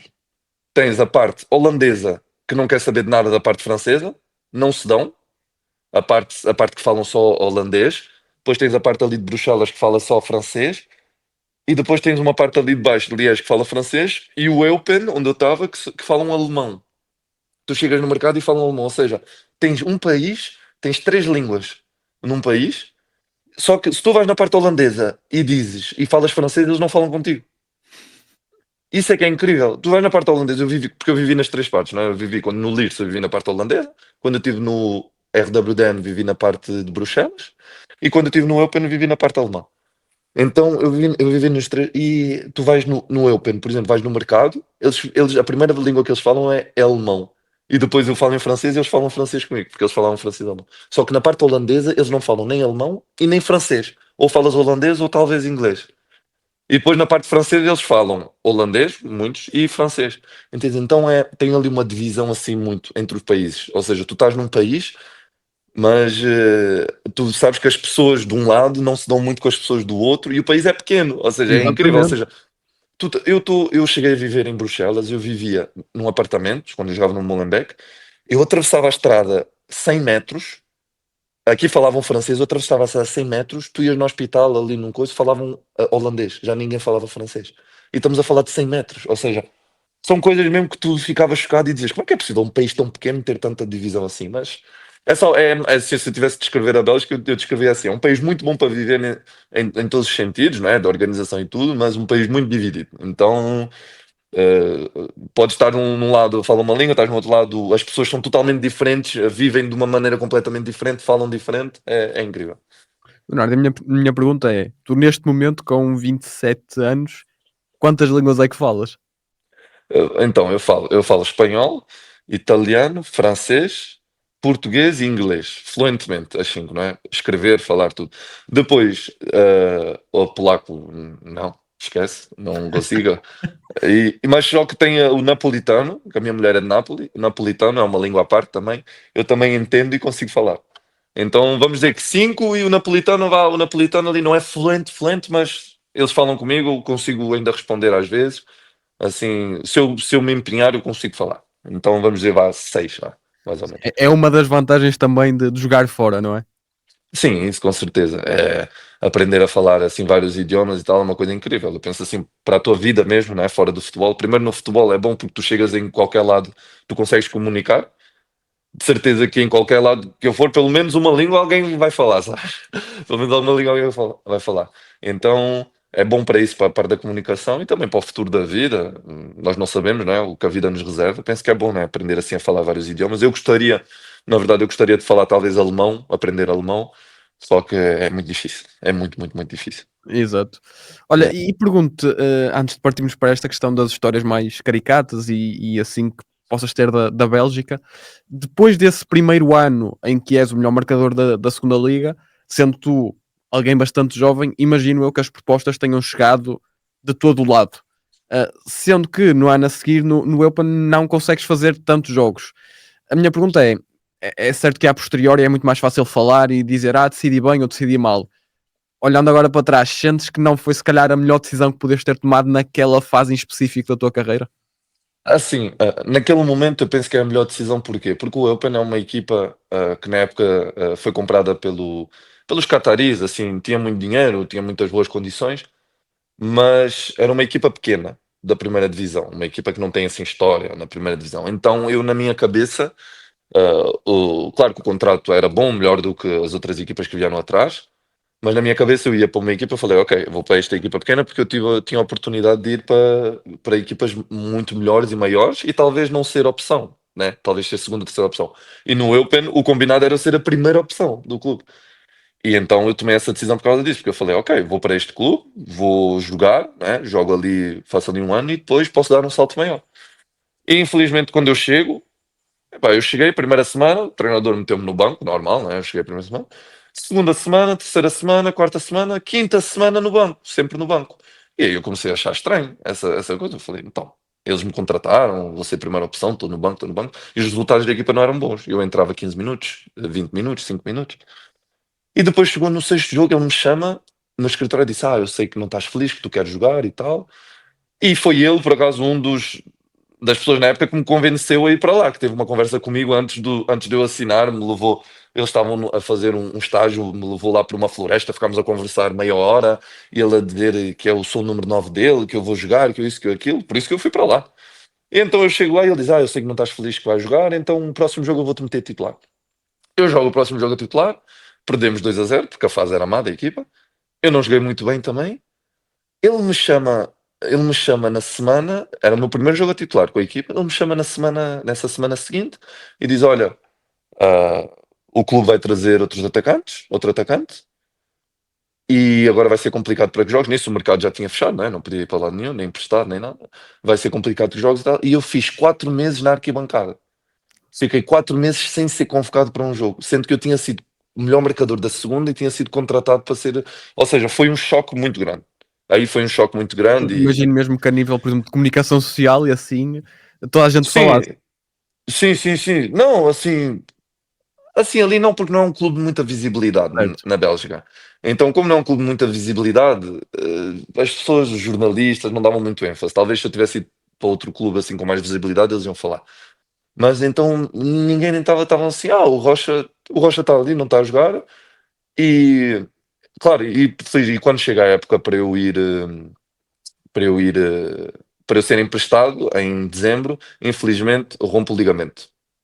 E aí pronto, aí eu parei, foi a minha primeira lesão, não é? Que eu tive assim, grave, e fiquei 10 meses parado e depois no ano a seguir eu voltei, foi quando eu voltava a voltar de lesão, eu fui emprestado para o Molenbeek, na segunda divisão na época. Então pronto, assim a minha experiência ali do primeiro ano na primeira divisão da Bélgica foi complicada e assim na Bélgica ficou marcado um pouco assim por isso, não é? Que nunca joguei, que tive lesão, essas coisas, então mesmo depois, quando eu estava muito bem no Lierse, as equipas da primeira divisão queriam, mas Sempre com alguma desconfiança, não é? Não faziam aquele esforço assim, te quero mesmo, como quando eu tinha 21 anos, né? Queriam, mas diziam assim, mas ele nunca jogou aqui, não foi bem no Open. Mas não fui bem porque não joguei. O que é que tu queres que eu faça? Joguei um jogo a titular em. Tenho um jogo a titular e tenho 300 minutos na primeira divisão, 300 minutos com esse jogo a titular, e com o meu terceiro e último ano que eu entrei 5 minutos, tenho 300 minutos na primeira divisão. Então, isso as pessoas não conseguem ver, não é? Mas pronto, foi uma fase da vida. Eu penso que tudo o que acontece é para o nosso bem, não é? E me ajudou muito a amadurecer em muitos aspectos, todos esses momentos. Então, no final, não. No final, como tu disseste, desculpa, não é? Eu conto muita história. A pergunta que tu fizeste, se eu voltasse atrás, claro, agora saber, não é, o que iria acontecer ali de não jogar, com certeza que se eu voltasse atrás, eu teria tomado outra decisão para ir a outro clube, não é? Nem que eu fosse para um clube melhor e dissessem, olha, mas não vais ser primeira ou segunda opção. No Eupen eu também não era, então foi tudo dar no mesmo. Foi tudo dar no mesmo. Olha, Leonardo, e pergunta, como é que foi passar por essa situação da lesão no ligamento e desses 10 meses fora do campo e da recuperação? Epá, é puxado, é puxado. Claro que nenhum jogador quer, não é? São coisas que acontecem. É puxado a nível mental, só que tem uma coisa boa, que no sentido que quando tens esse tipo de lesões, tu sentes o que te motiva é que a cada 2, 3 semanas tu conseguias fazer algo novo, sabes? E era isso que dava motivação. Tipo, 2 semanas não podias andar, depois de 3 semanas, depois de 4 semanas já estás a andar. Depois de mais 2 semanas começas a fazer trabalhos assim de força, mais 2 semanas começas a saltar, depois mais 2 semanas estás a começar a correr, ou seja, é isso que te Pequenas motivava conquistas, não é? muito. Pequenas conquistas, isso. Tu trabalhavas para ter essas pequenas conquistas, e no final passa rápido, sabes? No final tu ficas ali, não ficas a pensar, e graças a Deus passou rápido, foi uma fase. Claro que é duro, é muito duro, mas não é, faz parte, não é? Faz parte, e me ensinou muita coisa também. Estou a entender, estou a entender. Olha, e Sim. pergunto, se já tinha tocado um bocadinho nisto, alguma memória mais específica, mais marcante, mais caricata destes tempos na Bélgica? Na Bélgica deve ter assim muitas histórias, mas vamos dizer uma memória assim mais marcante. Já Ah, estás mais do que à vontade para partilhar essas histórias que tenhas. sim, sim. Não, sim, mas assim, um momento marcante foi. Assim, um momento marcante eu tenho. Na verdade, tenho, por exemplo, tenho jogadores, amigos meus que eu joguei, por exemplo, como eu disse, que eu joguei em 3 clubes diferentes lá, mais ou menos, 2, 3 clubes diferentes, que eu sempre tenho contato com eles até hoje e tal, que estão comigo. Mas assim, penso que as histórias mais marcantes, assim, eu já disse mais essa assim do treino, de que eu tive ali com o treinador, que foi assim um momento complicado. Ah, Depois, quando estive em Molenbeek, por exemplo, em Molenbeek, eu cheguei a estar, nós estávamos no tempo de Covid, na melhor cidade que eu tive na Bélgica, que era Bruxelas, teve o Covid. Então, ou seja, eu não pude aproveitar nada da cidade. Não pude. A minha mulher me diz isso até hoje. Disse: "Fogo, na melhor cidade que nós tivemos, nós não pudemos aproveitar nada, porque teve o Covid e pronto, e fechou tudo lá, não é? Restaurantes, todas essas coisas."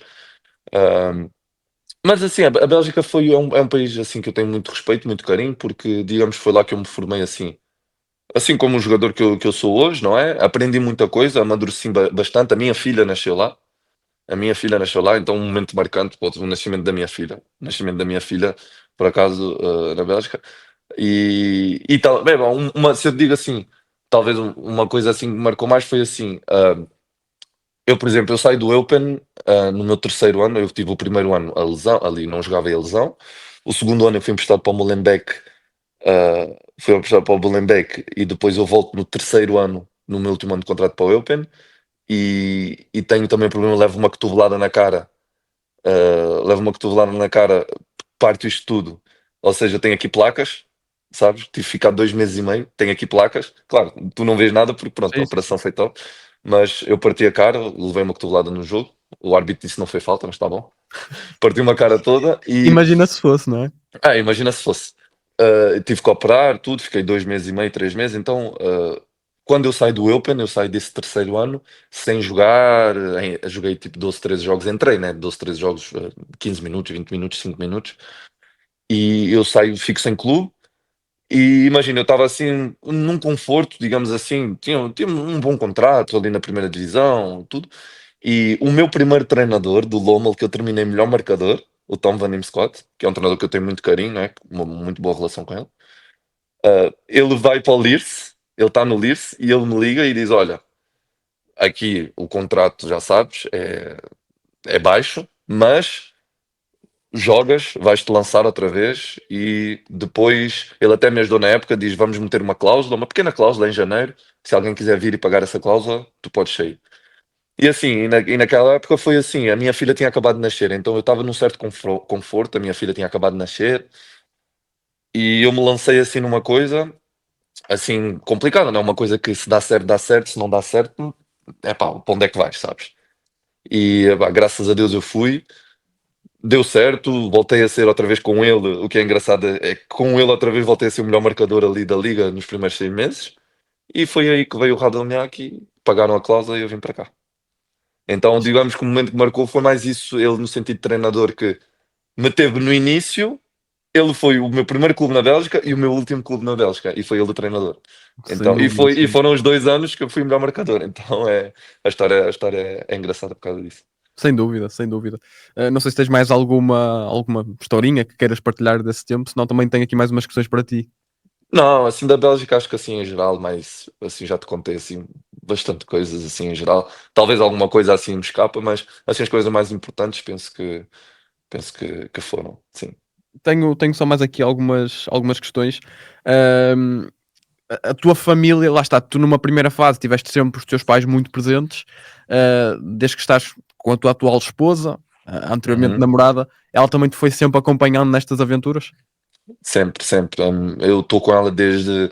Começámos a namorar quando eu saí da Espanha, estava a sair na transição da Espanha para a Bélgica, começámos a namorar. E sim, desde então ela viveu tudo comigo, todos os bons momentos, os menos bons momentos, tudo. Então ela sempre me acompanhou. Os meus pais ainda tiveram connosco os primeiros. Quando eu estava no Lommel, eu ainda estava com os meus pais. E quando eu fui para o Eupen, nos primeiros 6 meses. Não, primeiro ano eu fiquei com os meus pais. Na verdade, eu fiquei 6 meses e casei com a Certo? minha mulher, e depois os meus pais ainda ficaram mais uns meses por causa do Covid, não puderam viajar, ficaram mais uns meses connosco, e depois a partir daí eles foram para o Brasil e estão no Brasil até hoje. E pronto, eu estou aqui com a minha mulher, e agora a minha mulher é minha filha, né? Certíssimo, E certíssimo. sim, sim, ela tem-me acompanhado, é a minha fonte ali, não é, de força que me segura sempre, perto de mim. Perto de mim ali, em todos os momentos, sempre a me dizer as coisas como têm que ser ditas, não é? As verdades, que eu às vezes não quero ouvir, mas ela diz, então sim, é muito importante. Olha, Leonardo, e eu tenho aqui uma questão que eu tenho que esclarecer contigo. Tu, lá Sim. está, concedeste uma entrevista ao 00 há relativamente pouco tempo e na altura em que se publicou uns posterzinhos no Instagram, há lá um comentário que alguém identifica outra pessoa e pergunta: Não foi este rapaz que andava com o penteado do Ronaldo Fenómeno há uns anos? Pá, eu Isso, preciso saber mais acerca disto. isso são os meus amigos, um dos meus amigos de infância. Acho que era o Pedro. O Pedro comentou isso, Pedro Trabanco comentou isso, ou o Sim. Pedro Não, o Carreiras Pedro comentou isso ao identificou o Vicente. Vicente. O Vicente, sim.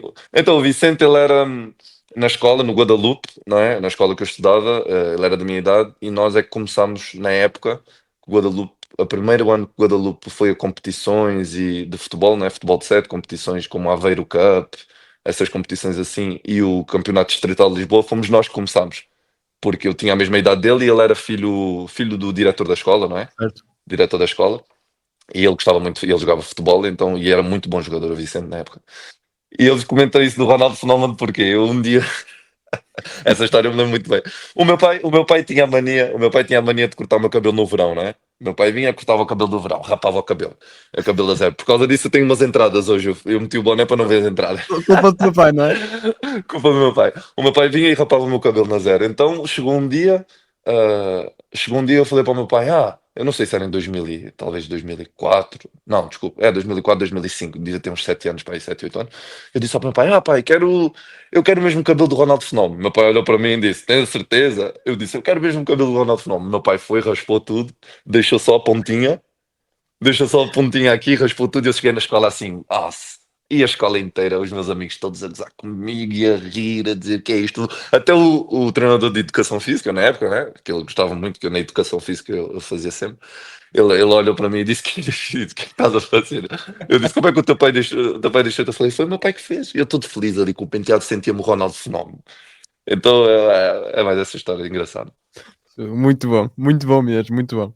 Assim, Leonardo, e olha, só mesmo para terminar, eu depois tenho aqui um pequeno jogo de perguntas e respostas rápidas, mas a entrevista em si, gostava de perceber como é que encaras um evento, uma eventual vinda para Portugal para jogar, e pergunto também de que forma é que olhas para a seleção, se alguma vez foste abordado por alguém, se mantens esse sonho de chegar à seleção, como é que olhas para Portugal e para a seleção portuguesa? assim, primeiramente de Portugal, de vir jogar a Portugal, como eles me perguntaram também, não é? De 0-0.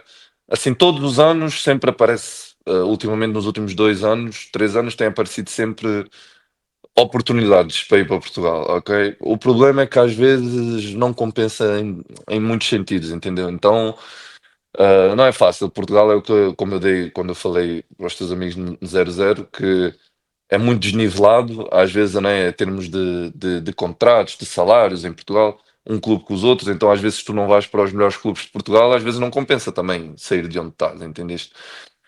Só que, claro, a mim me gostaria muito, Portugal, não é que é o meu país, voltar ao meu país, jogar e tudo, só que, claro, teria que ser num bom sentido, não é? Uma boa maneira. E depois da seleção eu cheguei a ser só abordado, chegaram a falar quando eu estava no Mónaco, só na seleção de base, quando eu tinha no sub-19, na época o Ruben Vinagre ele ia sempre à seleção e ele me disse que chegaram-lhe a perguntar sobre mim, como é que era e tudo, que estavam a pensar talvez em convocar, mas nunca chegaram à frente para convocar. E agora pensar em jogar à seleção, eu penso que claro que todos os sonhos, nós temos bastante sonhos quando somos miúdos, não é? De virar jogador, de jogar na seleção, de ser dos melhores jogadores, essas coisas. Só que também tenho que fazer face à realidade, não é? Eu estou face à realidade, penso que a seleção é uma coisa muito distante, muito distante. Sei que as coisas também podem acontecer coisas rápidas, mas claro que não é isso agora que eu penso nisso, não é? Eu penso apenas não é, em jogar, fazer números, tentar meter o máximo de golos, e depois o futuro a Deus pertence, mas claro que com certeza que o, pensar em um dia poder jogar pelo teu país é uma coisa que todos temos no coração, né? E que gostaríamos todos de um dia ter essa oportunidade. Claro, claro que sim. Leonardo, lá está, tal como te disse, aqui um pequenino jogo de perguntas e respostas rápidas. Eu Ok, faço uma pergunta sobre estas experiências no estrangeiro e tu respondes a primeira coisa que te vem à cabeça, basicamente. ok. Para começar, dos países em que estiveste no estrangeiro, qual foi aquele em que mais gostaste de viver de forma geral? De forma geral, vamos dizer Espanha, O país com a melhor gastronomia? Itália. O clube em que jogaste no estrangeiro que tinha o melhor estádio a nível de infraestruturas? Ui, não está no nível de infraestrutura. O Leganês. O clube com os melhores adeptos? Vou dizer Radomiac. O melhor jogador com quem jogaste, com quem partilhaste o balneário? Na formação, pode ser também? Pode ser também, acho que aqui não há muito como fugir, não é? Mbappé. O melhor treinador que tiveste nestas experiências no estrangeiro? Posso dizer dois? Se conseguires um, agradeço. Então vou dizer o Tom Van Scott, então. Tom Van Scott, esse na Bélgica. Pergunto se há assim algum o adversário mais difícil que enfrentaste, algum defesa que tenha deixado mesmo com a cabeça em água. Sim, na Bélgica. Na Bélgica vou dizer o Van Damme. Van Damme, um jogador que chegou a jogar na primeira divisão, na segunda divisão, muito duro. E eu era um miúdo, tinha 21 anos, muito, muito duro, Van Sim, Damme. e Foi ele muito até difícil. jogou nos LA Galaxy na MLS. Acho que estamos a falar do mesmo. Não sei. Não, não esse Van Damme. É Esse, outro? esse é um outro Van Damme, é um outro. É um Ok, outro. Eu não ok, cheguei a ok. jogar contra esse, é um outro. Que chegou a jogar na primeira divisão da Bélgica, mas Certo. não saiu para a MLS. Um jogo que não esqueces, que te tenha marcado de forma especial no estrangeiro. Olha, vou dizer então, acho, este ano o meu primeiro hat-trick na primeira divisão, encontrou o Corona no derby. É um jogo que me marcou, sim. Sim, porque imagino eu que os adeptos polacos sejam. Sim, sim, sim. Aqui nesse derby é um derby muito, muito, muito importante mesmo para a cidade e para este clube. Então, esse jogo marcou, sim. E só mesmo para terminar, um país no qual não jogaste e gostavas de ainda vir a jogar.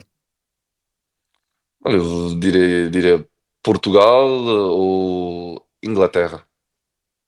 Portugal ou Inglaterra. Um dos dois, sim. Certíssimo. Leonardo, olha, só te posso agradecer por esta quase hora e meia que tiraste para conversar comigo. Foi mesmo um gosto para mim ter-te aqui. Foi um prazer também, um prazer para mim. O tempo, nem vi o tempo passar, foi uma conversa muito, muito boa. Fico contente por isso. Para quem nos vê, para Sim. quem nos ouve, já sabem que nos podem acompanhar nas redes sociais, Instagram, TikTok, Twitter e logicamente no YouTube e no Spotify. E já sabem, viajem connosco.